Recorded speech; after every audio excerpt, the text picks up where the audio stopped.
Morning, welcome to Gems International School. Myself Shivani Janagal. Take your maths textbook standard 6 और open the page number 74. आज हम exercise 4.1 start कर रहे हैं क्योंकि लास्ट के लेक्चर में हमने उसका कुछ इंट्रोडक्शन पार्ट पढ़ा था। ठीक है, आज उसी के इंट्रोडक्शन पार्ट से रिलेटेड हम कुछ क्वेश्चन सॉल्व करेंगे। ओके स्टूडेंट, तो आपका फर्स्ट क्वेश्चन है use the figure to name, यानी जो फिगर है आपको फिगर टू नेम बताना है। यानी 5 पॉइंट्स है तो इस फिगर के अंदर 5 पॉइंट्स कौन कौन से हैं, लाइन कौन सी, एक लाइन बतानी है, 4 रेज और 5 लाइन सेगमेंट। चलो स्टूडेंट हम इसको सॉल्व करते हैं इस क्वेश्चन को। तो इसमें मैंने ये फिगर ड्रॉ किया है क्वेश्चन नंबर 1 का। अब इसमें सबसे पहले बताना है 5 पॉइंट्स। पॉइंट्स क्या होते हैं? जो डॉट होते हैं वो। तो देखो एक पॉइंट ये डी है, 1 डी, एक तो डी आ गया, दूसरा कौन सा है? ई। ओके, नेक्स्ट ओ, उसके नेक्स्ट बी और उसके नेक्स्ट सी। ठीक है स्टूडेंट, फिर now next question a line. Line का सॉल्यूशन करने से पहले मैं आपको इन तीनों के बीच में लाइन और लाइन सेगमेंट और रे के बीच में एक बार फिर से मैं आपको डिफरेंस बताना चाहूँगी कि लाइन और लाइन सेगमेंट और रेज होते क्या है। लाइन क्या होती है? लाइन क्या होती है कि इनके जो एंड पॉइंट नहीं होते हैं। ठीक है, ये दोनों तरफ से एक्सटेंड हो सकती है। लाइन में एंड पॉइंट नहीं होते हैं, ये दोनों तरफ से एक्सटेंड हो सकती है लाइन। ओके, इनके एंड पॉइंट्स नहीं होते हैं। और लाइन सेगमेंट में क्या होता है कि इनकी दोनों पॉइंट, इसमें 2 एंड पॉइंट्स होते हैं, ये दोनों तरफ से एक्सटेंड नहीं होती है। और रे में क्या होता है? रे के अंदर क्या होता है? एक तो फिक्स पॉइंट होता है और एक तो फिक्स पॉइंट होता है और जो एक जो होती है वो एक्सटेंड होती है। ओके, यानी एक तो फिक्स पॉइंट होता है रे के अंदर और दूसरी क्या होती है? एक्सटेंड होती है। जो रे का जो हमें बताया सन का बताया कि सन फिक्स पॉइंट है, फिर उसमें से बहुत सारी रेज निकलती है। ओके स्टूडेंट, तो next line a line. A line यानी एक ही लाइन बतानी है आपको। तो इसके अंदर सबसे देख लो, ये डी से बी तक, डी और बी है ना, डी से इधर भी एक्सटेंड हो रही है, इधर से भी आ रही है और इधर से भी जा सकती है। एरो है दोनों तरफ। ठीक है, एक ही लाइन बतानी थी तो हमने इसके लिए इधर एक ही बतानी है। ठीक है, तो क्या हो जाएगा? ये डी बी और इस पर ये एरो बनाना मत भूलना है, इसका ये रिप्रेजेंटेशन है आपका, प्रेजेंट है ये। ओके, रिप्रेजेंट कर सकते हो आप। सो D B line.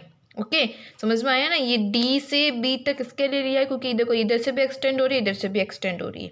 Okay, 4 raise बताने। 4 रेज का मतलब क्या है? एक तो फिक्स पॉइंट होगा।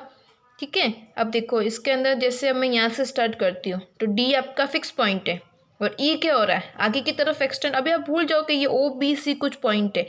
अब ओ बी सी को आप भूल जाओगे तो ई क्या हो गया? डी। इधर आप डी को अगर फिक्स पॉइंट मानोगे डी से तो इसके आगे क्या होगा? ई क्या होगा? ई आगे एक्सटेंड हो रहा है तो मैं डी को फिक्स, यानी डी से ई। तो फर्स्ट रे तो ये हो गई और एरो का सिंबल क्या होता है? यही होता है। ओके, फिर नेक्स्ट अगर आप ई को फिक्स पॉइंट मांगोगे तो ओ आगे की एक तरफ एक्सटेंड हो रहा है तो ओ ई लिख दो। ओके, नेक्स्ट अगर आप ओ को एक्सटेंड मानोगे तो बी आगे की तरफ, ओ फिक्स पॉइंट हो गया और बी आगे की तरफ जा रहा है तो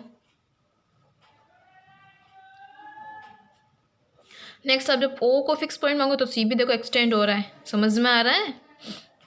ओके स्टूडेंट, इजी है ना ये एकदम, कि एक को फिक्स पॉइंट मानो, ये देखो ये दूसरी तरफ आगे एक्सटेंड हो रही है। नेक्स्ट आपका लास्ट है 5 लाइन सेगमेंट। लाइन सेगमेंट क्या होता है? जिसके अंदर 2 एंड पॉइंट होते हैं।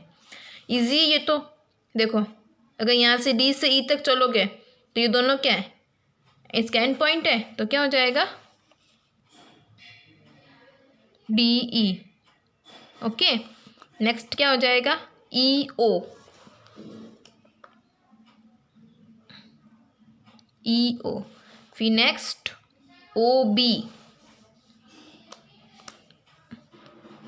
ओ बी, फिर नेक्स्ट ओ सी, फिर नेक्स्ट क्या लोगे आप? और कुछ ले सकते हो, इसमें ले सकते हो आप डी ई है तो ई से बी तक भी ले सकते हो। इसमें 5 पता नहीं तो ई बी भी हो गया। ओके, 2 एंड पॉइंट से बताना है फ़र्क पड़ता है इसमें। ये देखो ये लाइन है तो ये लाइन के हिसाब से है, ये रे के हिसाब से है, ये लाइन सेगमेंट के हिसाब से है। आप question number 1 complete. Comes to the next question number 2। Question number 2 क्या कहना है, name the line given in all possible ways choosing only 2 letters at the time from. आपको ये लाइन्स ड्रॉ की है ना, उसके अंदर आपको ना 12 वेज बतानी है लाइन की। तो चलो इसको सॉल्व करते हैं हम। तो स्टार्ट करते हैं। लाइन ही बतानी है आपको। पहले हम ए से बी तक चलेंगे, फिर ए से सी तक चलेंगे, ए से डी तक चलेंगे।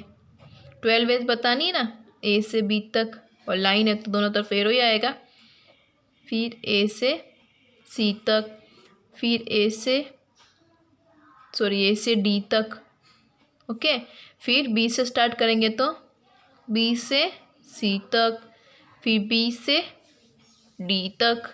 ओके, फिर बी से सी हो गया, बी से डी हो गया, बी से ए भी हो जाएगा, होगा।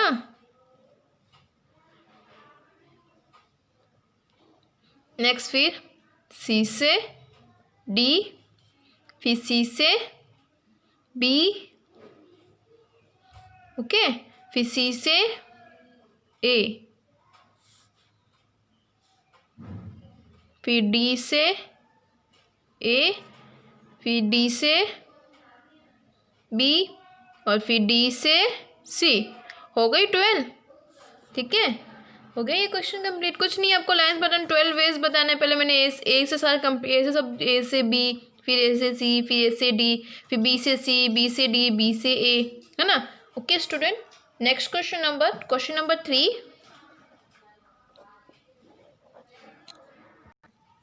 Question number use the figure to name. आपको ये जो फिगर है उसमें बताना है, ये जो फिगर गिवन है तो उसमें बताना है कि लाइन कंटेनिंग पॉइंट टी, यानी कौन सी लाइन है जो पॉइंट टी से पास हो रही है। कौन सी है जो लाइन इसको ऊपर दो, यही है ना, ये ई पॉइंट है, दिख रहा है आपको, ये ई पॉइंट है। यही से कौन सी लाइन जा रही है, ए ई लाइन ही जा रही है। तो इसका आंसर कौन सा होगा, ए ई होगा। ठीक है, line passing through a point से कौन सी लाइन जा रही है, ए पॉइंट से कौन सी लाइन पास हो रही है, ये वाली लाइन पास हो रही है। तो इसका आंसर भी अगेन ए ही होगा। फिर line on which O lies, यानी ओ लाइज के ऊपर कौन सी है, ये ओ है, तो ओ के ऊपर कौन सी आ रही है, ये ओ है ना, इसके ऊपर कौन सी लाइन आ रही है, O F, sorry my mistake. O क्या बोला कि line on which O lies, यानी ओ पॉइंट तो ये रहा, और इसके ऊपर तो ये वाली लाइन है, यही है ना। तो क्या आ जाएगा इसका, ओ सी। समझ में आ गया। 2 pairs of intersecting line, intersecting lines क्या होती है, जो 2 लाइन्स मीट होती है। तो ये देखो, एक तो पेयर्स बताने हैं ना आपको, 2 पेयर्स, तो क्या हो जाएगा, ओ सी और ए ई।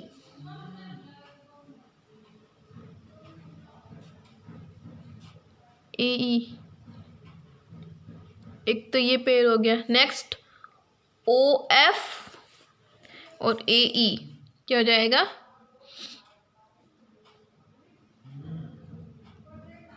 ओ एफ ए ई। समझ में आ गया। ये इंटरसेक्टिव लाइन से ये इससे इंटरसेक्ट हो रही, तो ये वाली हो जाएगी, जैसे इधर हो गया। ठीक है, next question number 4, how many lines can pass through, यानी एक आपको एक पॉइंट गिवन है तो कितनी लाइन पास होगी, 2 पॉइंट गिवन है तो कितनी लाइन्स पास हो सकती। तो क्या कहा है कि 1 पॉइंट है, ये 1 पॉइंट हो गया, तो इससे कितनी लाइन्स पास हो सकते हैं। हम ऐसे भी इसको कर सकते हैं, इधर भी कर सकते हैं, इधर से भी लाइन पास हो सकती है, इधर से भी लाइन पास हो सकती है कि नहीं। यानी क्या हो जाएगा, 1 गिवन पॉइंट से कितनी लाइन्स पास होती है, infinite. Okay, infinite number of lines. 2 given points होंगे, ये 2 पॉइंट गिवन है, तो उससे कितनी लाइन्स पास हो सकती है, ओनली फॉर 1। कितनी पास होगी, ओनली फॉर 1। ओके, 2 पॉइंट्स, अगर 2 पॉइंट्स होंगे तो उससे एक ही लाइन पास होगी, 1 लाइन पास होगी, और अगर 1 गिवन है तो उससे इनफाइनाइट पास होगी। Next comes to the 5 question. Question 5 आपको क्या कह रहा है, draw a rough figure a label suitably in each of the following case. हम कुछ केसेस दिए, उसमें आपको एक रफ फिगर ड्रॉ करना है।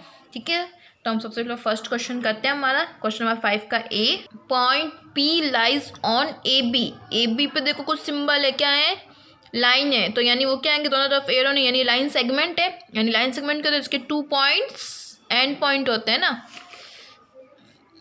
एक मिनट हो, इसके 2 पॉइंट क्या हो गए, ए बी हो गए। आपको क्या क्या पॉइंट पी लाइज, यानी इस ए बी के ऊपर है ये, तो कहीं पे भी एक पॉइंट पी लगाता। पी लाइज का मतलब इस ए बी लाइन सेगमेंट के कोई एक पॉइंट है, वो पी है, ठीक है। फिर नेक्स्ट क्या है, X Y line and P Q intersect at M. यानी मैंने क्या किया, देखो मैंने ये लाइन ड्रॉ की है, एक तो ये एक्स वाई है, ओके, ये X Y ray sorry X Y line and next P Q, जो कहाँ पे मीट इंटरसेक्ट हो रही है, एम पर। समझ में आ गया, ये एक्स वाई रे और ये पी क्यू कहाँ पे इंटरसेक्ट हो रही है, एम पर, ठीक है। नेक्स्ट फिर सी पार्ट में कि लाइन एल, एक कोई लाइन एल ड्रॉ करनी है, उसमें कंटेंट्स यानी उस लाइन के ऊपर ही ई एंड एफ पर बट नॉट डी, यानी डी नहीं होना चाहिए। तो ये लाइन ये एल मैंने पहले ड्रॉ करी, फिर मैंने क्या कि उसी के लाइन के ऊपर कहीं पे भी ई और एफ पॉइंट नोट किए, और उसमें क्या बोला कि डी नहीं है, यानी इस लाइन के ऊपर डी नहीं है, तो इसको डी को मैंने साइड में कहीं पे भी कर सकते हो, इधर भी कर सकते हो, इधर भी कर सकते हो, ओके। फिर डी पार्ट में ओ पी रे एंड ओ क्यू रे मीट एट ओ, यानी ओ पॉइंट पे मिलेगी, यानी ओबियसली वो मिड पॉइंट पे मिलेगी, तो मैंने इधर ओ को, ठीक है, इधर ओ कर दिया। अब क्या हो रही है, देखो O P and O Q, तो देखो ओ से पी और ओ से क्यू पर दोनों पॉइंट मिल कहाँ पे रहे हैं, ये भी इधर ओ पे मिल रहा है, और ये जब पी ओ पी जाएगा तो ये भी किससे मिल रहा है, ओ पी पे मिल रहा है। ओके स्टूडेंट, आज हम इतना ही करेंगे। नेक्स्ट लेक्चर का हम क्वेश्चन नंबर 6 करेंगे, ठीक है। आई होप कि आप ये पूरी एक्सरसाइज 4.1 2 3 4 और 5 क्वेश्चन आपकी नोटबुक के अंदर कर लोगे, ठीक है। Bye, have a good day.